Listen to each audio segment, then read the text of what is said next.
Max had never known life without Ruby. They were brought into the shelter together, curled up in the same bed every night. Then one morning, Ruby was gone, adopted without warning. Max didn't move. He wouldn't eat, wouldn't leave his corner. 3 days passed. Then Clara found him holding a frayed leash in his mouth, dragging it slowly across the concrete floor.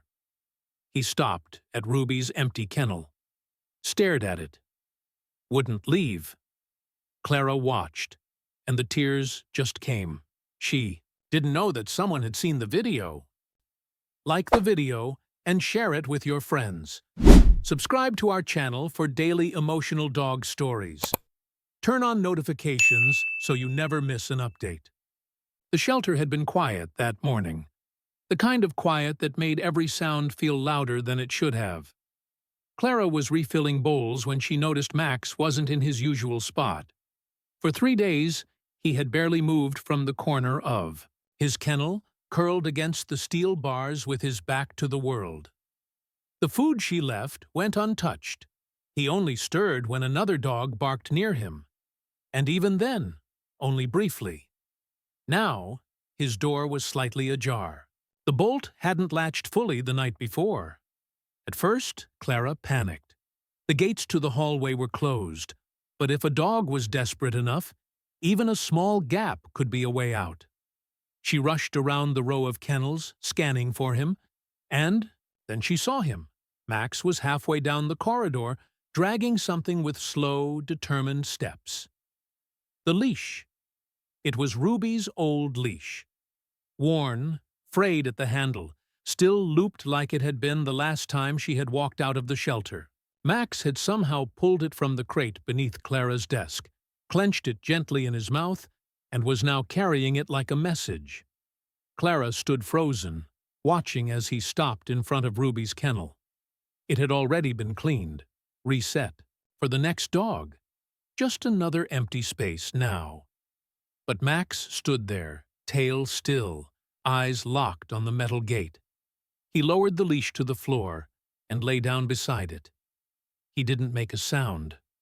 Clara knelt beside him, one hand covering her mouth. She wasn't ready for this kind of grief.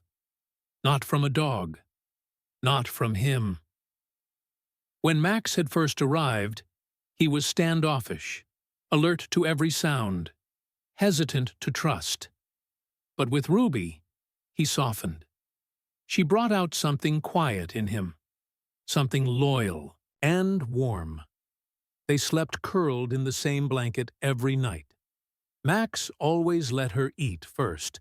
When other dogs barked or growled, he stepped between them and Ruby. He was always watching her, like his job wasn't to survive, but to keep her safe. And now she was gone. A family had come in 3 days ago. Parents with 2 kids, the kind of people shelters like this dreamed about. They had fallen for Ruby fast, her golden coat, her soft nature. She had that innocent tilt of the head that made you believe she was smiling just for you. They hadn't asked for Max. Clara had tried, gently, to suggest taking both. But the dad hesitated. 2 large dogs? That was too much. The kids wanted Ruby. The mom had glanced at Max's kennel and quickly looked away. Ruby had hesitated too. When the leash slipped over her head, she looked back at Max. He had risen and followed them to the edge of the kennel, tail wagging once, hopefully. But when the door shut behind her, and she didn't turn back again, he had just stopped. Now, Clara sat on the floor beside him, the leash between them. Max wouldn't meet her eyes. He just kept staring at the kennel door. That afternoon, Clara made a choice. She dug through the supply cabinet and pulled out Ruby's old blanket. It still held a trace of her scent. Faint, but there. She brought it into Max's kennel and laid it carefully in the corner. Max sniffed it once, then curled into it like it was a person. He didn't move again for hours. When she went home that night, Clara couldn't stop thinking about him. She scrolled through her phone, staring at the video she had taken earlier. Max dragging the leash, pausing at Ruby's empty kennel. She hadn't planned to record it. Her hands had just moved. It felt like something that needed to be remembered.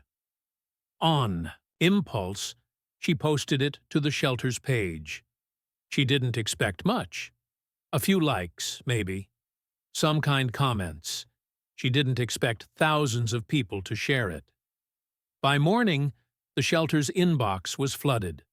Messages poured in from across the state. People asked about Max, asked about Ruby, asked why they had been separated. Some were angry, some just heartbroken.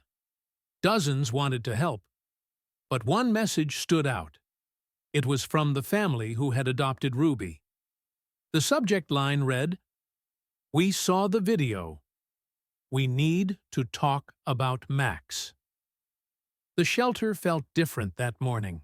Not quieter, but heavier, like the air had thickened overnight. A cold snap had rolled in, and condensation clung to the kennel's walls. Clara's breath came in soft clouds as she unlocked the gate. She pulled her coat tighter and walked toward Max's corner, already dreading what she might find. But Max was awake. He hadn't moved far, still curled on Ruby's old blanket, the frayed leash beside him like a flag of grief. But this time, he lifted his head when Clara stepped in. His eyes, hollow just the day before, held something else now. Not hope, but awareness. Like he knew something had shifted. Clara crouched beside him. "They saw the video," she whispered. "Ruby's family. They want to talk."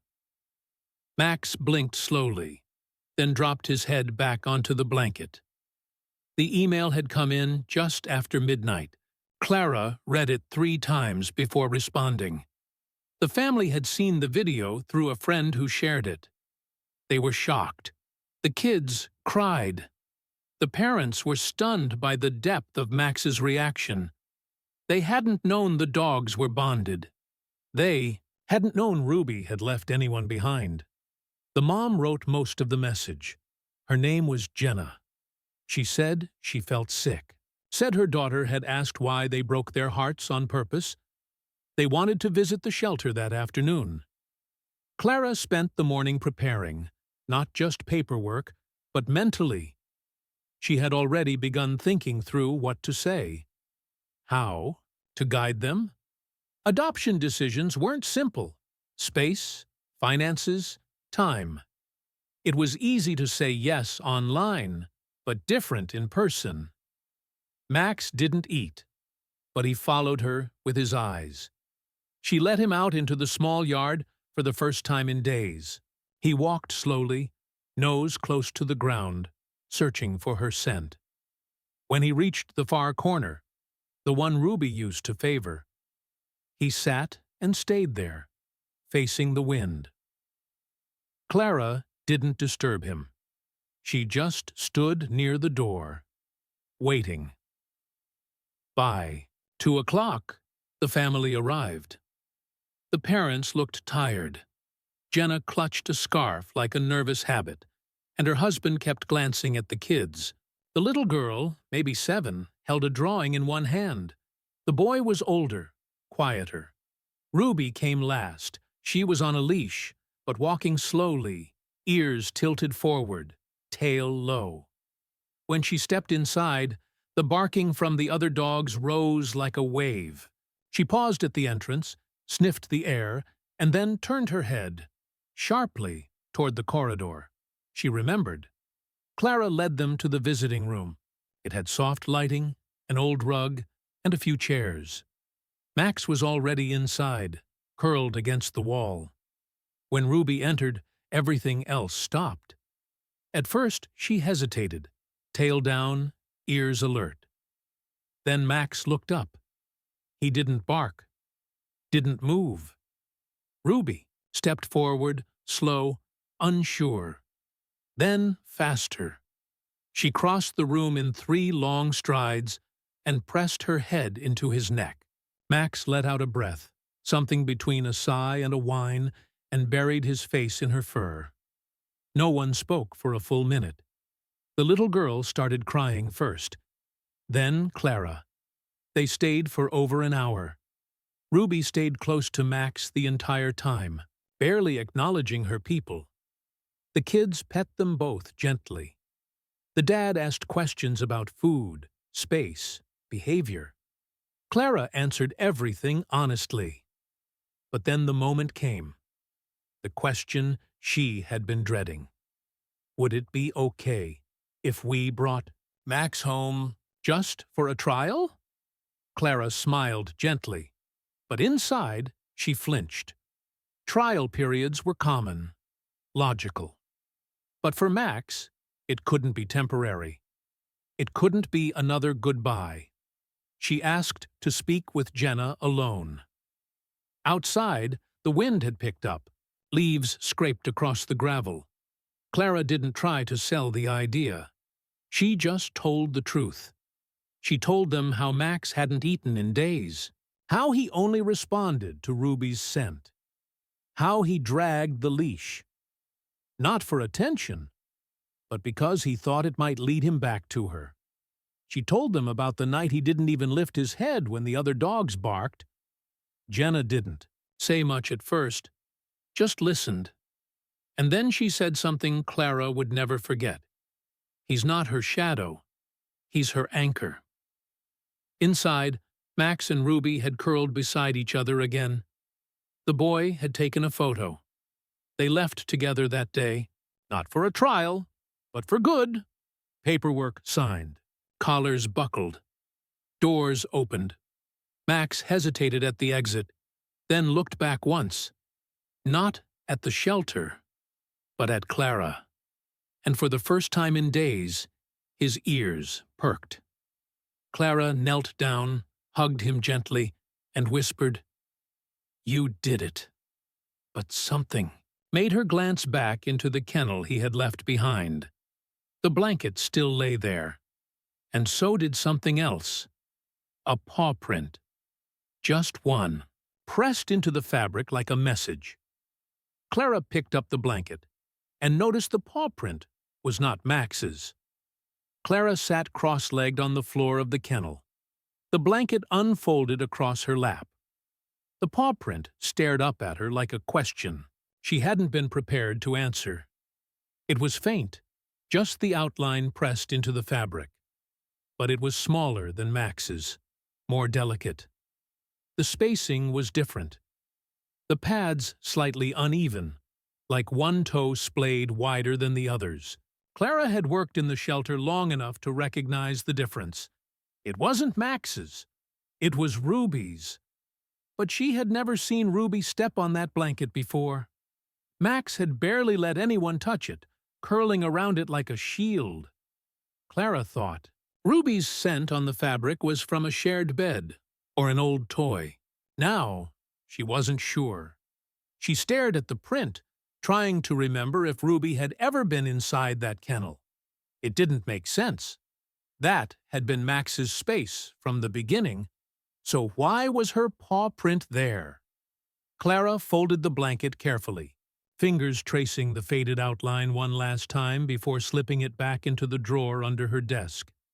Maybe it didn't mean anything. Maybe she had missed something. But the feeling stayed with her all day, like a note left behind that nobody meant to write. Meanwhile, updates about Max and Ruby arrived every other day. Photos, messages, little notes from the family. The kids had started calling Max the gentle one. Ruby still slept with her head against his side every night.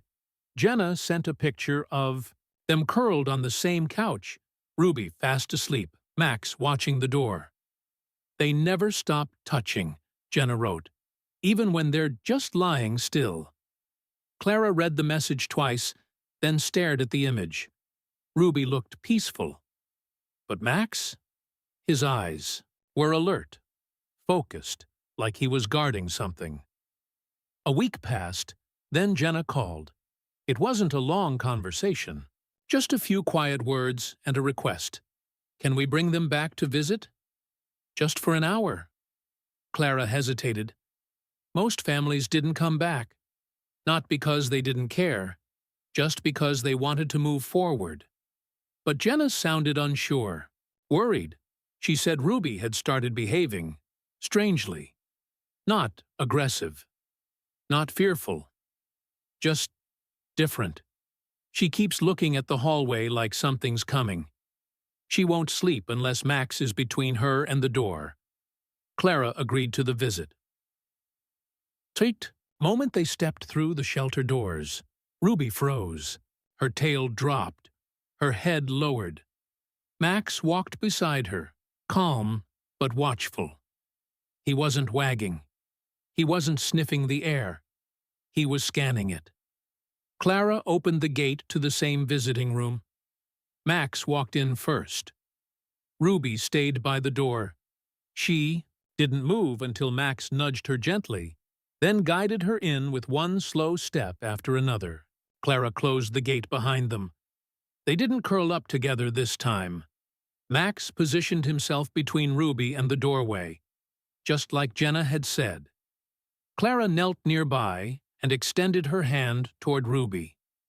Ruby looked at her, not with fear, but with something else, something deeper. Recognition, and maybe regret. Then her gaze dropped to the floor, where the leash had once dragged across the rug. She walked to that spot, sat down, and stared. Clara didn't speak. She just watched. Ruby stayed there for several minutes, eyes unmoving. Then she stood up, crossed the room, and pressed her head into Clara's chest. It felt like an apology. After they left, Clara went back to the drawer. She pulled out the blanket and laid it across the floor of the empty kennel. The paw print had faded slightly, but was still visible. She placed her palm beside it. Same spot. Same size. A match. And then something clicked. That kennel, Max's kennel, had once been empty for a single afternoon. Months ago. Clara remembered. Now. Ruby had been sick, briefly, and they had moved her to isolation. Max had howled non-stop, so to calm him, they had placed her in Max's space for a few hours until she stabilized. It hadn't felt important then. But now, that was the day the bond sealed between them. The day Ruby left her mark, not just on the blanket, but on him. Clara stood up, heart thudding in her chest. It wasn't grief that Max had felt. It was absence. He wasn't just mourning Ruby. He was protecting what was left of her. The scent, the space, the mark she left behind. Everything in that kennel told the story of two dogs who had decided, long before anyone noticed, that they belonged to each other, and Clara had almost let them be separated forever. That night, she stayed late. She printed the photo of the paw print and pinned it to the shelter's bulletin board. Beneath it, a note in black ink. Some bonds leave marks you cannot see, but they never fade. She closed up, turned off the lights, and locked the door behind her. And as she stepped outside, she noticed something at the edge of the shelter lot. Paw prints. Fresh in the frost-covered dirt. But they weren't from any of the dogs inside. Two sets of paw prints, side by side, leading to the edge of the woods. Max was the first to notice them. Clara had barely opened the back gate when he stopped cold, nose lifted, body still. Ruby came to his side, ears forward, eyes alert. The wind shifted slightly, and that was all it took. They took off together, not running, but moving with purpose. Clara called after them instinctively, then stopped herself. Something in the Way they moved told her not to interrupt. She followed instead, boots crunching over frost-bitten grass, breath rising like smoke. The prints were fresh. One set large and measured. Max's, the other smaller, a touch erratic. Ruby's. They wound past the edge of the shelter lot, into the sparse woods that bordered the property. Clara hesitated at the tree line. It was cold, and she hadn't brought a flashlight. But the dogs didn't slow down, so she kept walking. 10 steps in, she saw it, a shallow clearing, half covered in fallen leaves. In the center, a rusted food bowl, not one of theirs. Max circled it once, nose low. Ruby stayed close behind, tail down, cautious.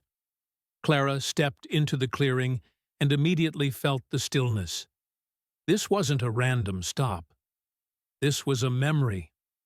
The bowl was cracked, faded blue, the kind they used to give out during emergency pickups. It had been out here a long time. She crouched down beside it, picked it up.